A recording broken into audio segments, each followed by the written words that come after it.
I'm having kind of a crazy week right now because there's a lot going on in my life. Like yesterday, I had a dental appointment, and I had to get the car serviced. The mundane things that happen. And you work graveyard shift. You got to go to work every night, and you got to make a video, and then you got to go and make time to exercise. Go to the gym and all that sort of thing. There's just so much to talk about, and so I feel bad sometimes. I'm leaving out important stories. And I am going to talk about Derek Chauvin's being convicted very soon. But right now, with Walter Mondale's death being kind of fresh on people's mind, I feel compelled to do a commentary on it because of his life and the election results in 1984 led to the political situation we're in today, as far as you know why America is not where it needs to be from my perspective. So I am going to start with talking about Walter Mondale's life, and you know, um, respect the man a great deal. But before I do, let me just say from the get go to please consider subscribing to this channel and hitting that notification bell so you're kept up to date with my commentaries. If you want insightful social democratic commentary, I am probably the person to talk to right now. So go ahead, subscribe, and we'll have a conversation, hopefully. But let's talk about the life of Walter Mondale. Walter Mondale was born in Ceylon, Minnesota. Ceylon, Minnesota, January 25th, 1928. He died on April 19th. The family said, never stated the cause of death, presumably old age. He was 93 years old. His father, Theodore Mondale, was a Methodist minister, and his mother, Clarabelle Hope, was a music teacher. He had an older half brother by the name of Lester Mondale, who became a Unitarian minister and caused a lot of controversy years and years later over the signing of the Humanist Manifesto in 1933.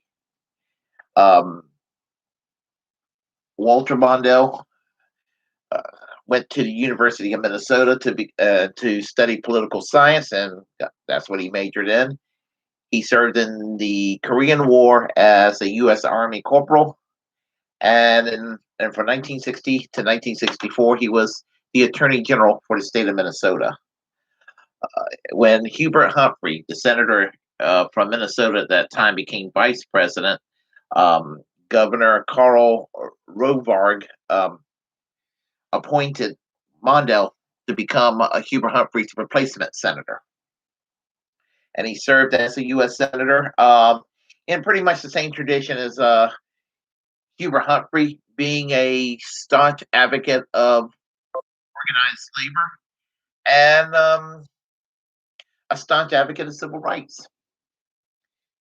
Uh, in 1977 and 1976, Jimmy Carter asked Walter Mondale to be his running mate for president, and Walter Mondale was the vice president of the United States from 1977 until 1981.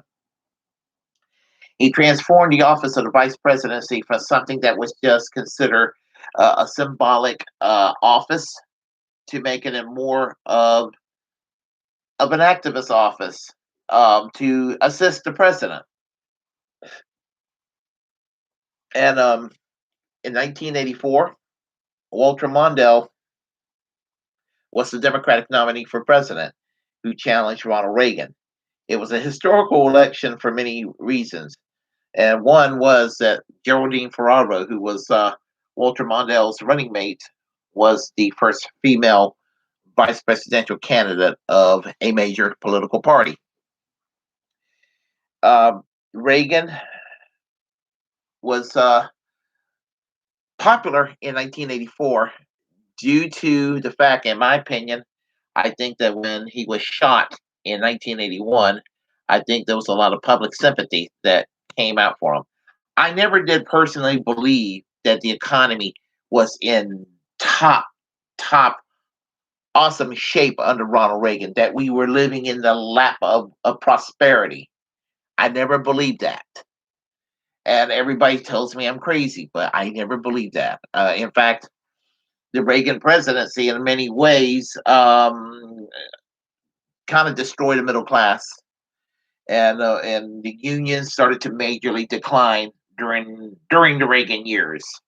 And this is why we have economic neoliberalism today, or just the kind of mess that we're in. Because when the unions decline, the middle class decline, and I kind of signal out Reagan for ending this New Deal consensus that even Republican presidents were kind of on board with, um, until Reagan came along. In in 1984, during the debates, Ronald Reagan, who was the oldest president at that time that we've ever had, people made an issue out of his age and regarding about Mondale, whether Mondale being obviously younger than he is. It was actually kind of a cute comment that came from Ronald Reagan, and I will play this for you, if you don't mind, because it was it was funny as hell.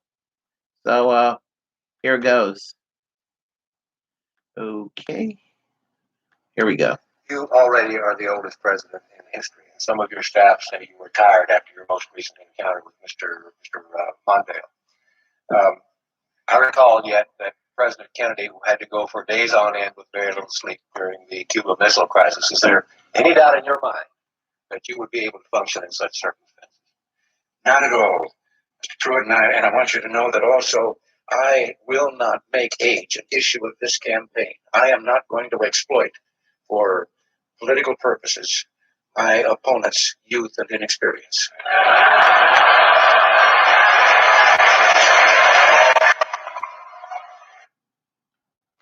Okay, that was kind of cute. And basically, what that was um, Ronald Reagan basically saying that Walter Mondale was too young and too inexperienced because he was too young, and which is funny because I mean you can't when you think of a middle-aged white dude. Or Walter Mondale was like he was basically like Leslie Nielsen as a serious person with a serious demeanor. That's that I kind of associate Walter Mondale and Leslie Nielsen. If Leslie Nielsen was not an actor but a serious politician, that's basically how I would view Walter Mondale. So that was kind of funny on Reagan's part. Sadly, on election day for Walter Mondale, who was a 49 state landslide victory for Ronald Reagan. Only his native Minnesota and Washington, D.C. voted for Walter Mondale. Now, what's sad about that is the political ramifications that took place because the Democratic Party, a lot of establishment Democrats met several months later in 1985 to try to find an organization and try to find a way to make the Democrats relevant because they feared that they will never ever win another election again. And y'all hear me talk about the Democratic Leadership Council. And I know there's some people who are like, oh God, there he goes talking about the Democratic Leadership Council again. But the DLC was a reaction to Walter Mondale's defeat.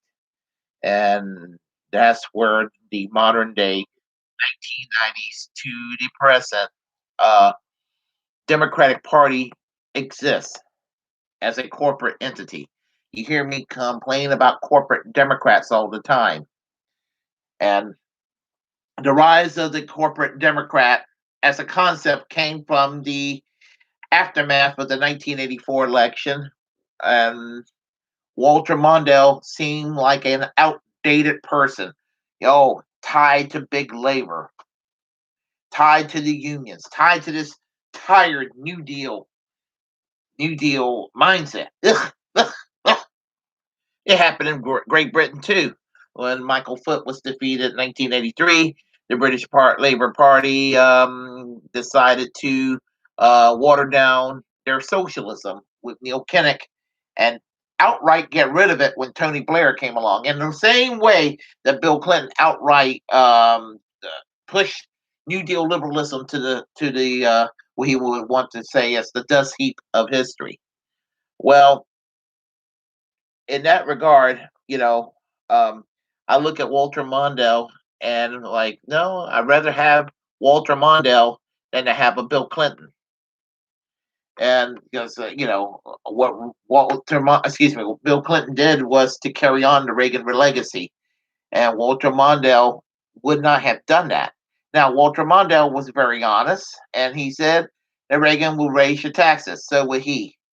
I think that he should not have been so forthright about it because, not to lie, he should not have actually advocated that position because, be, well, I mean, taxes is a dirty word, especially since Americans pay taxes and they don't feel like they're getting a proper return. And yeah, even I feel the same way in that regard. And so what happened with that tactic of being so openly saying I'm going to go raise your taxes, that Americans don't want to hear that. And so unfortunately, Walter Mondale lost, and I think he would have actually been a decent president. I think he would have, and we lost out for damn sure. Well, from 1993 till 1996, Bill Clinton appointed Walter Mondale to be the ambassador to Japan. He served that position for 3 years.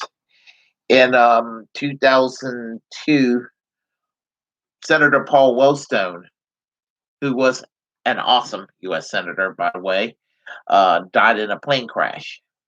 And so Noam Coleman, it was a tight race, and Noam Coleman was going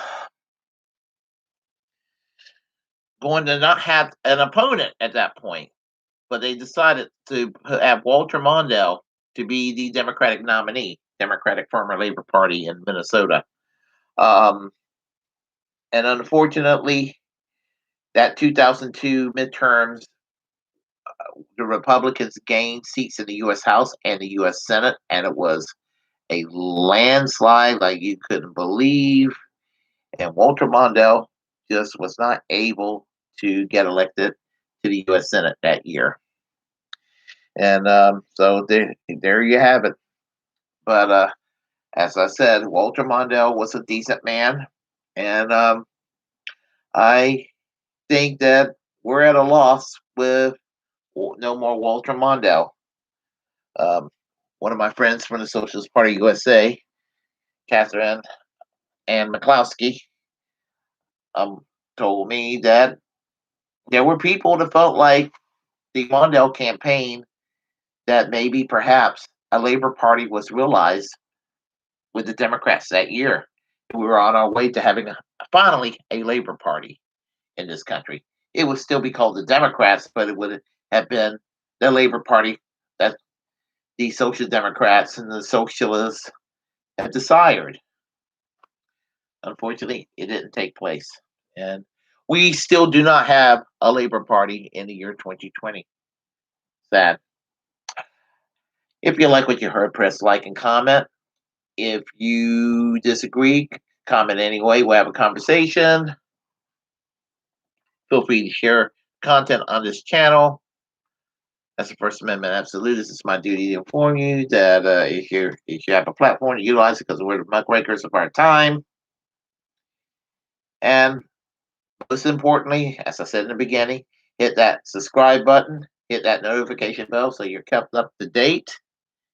And until next time, I am American Social Democracy. Peace. Class struggle yesterday, class struggle today, class struggle tomorrow, and class struggle until we have full economic and social justice for all.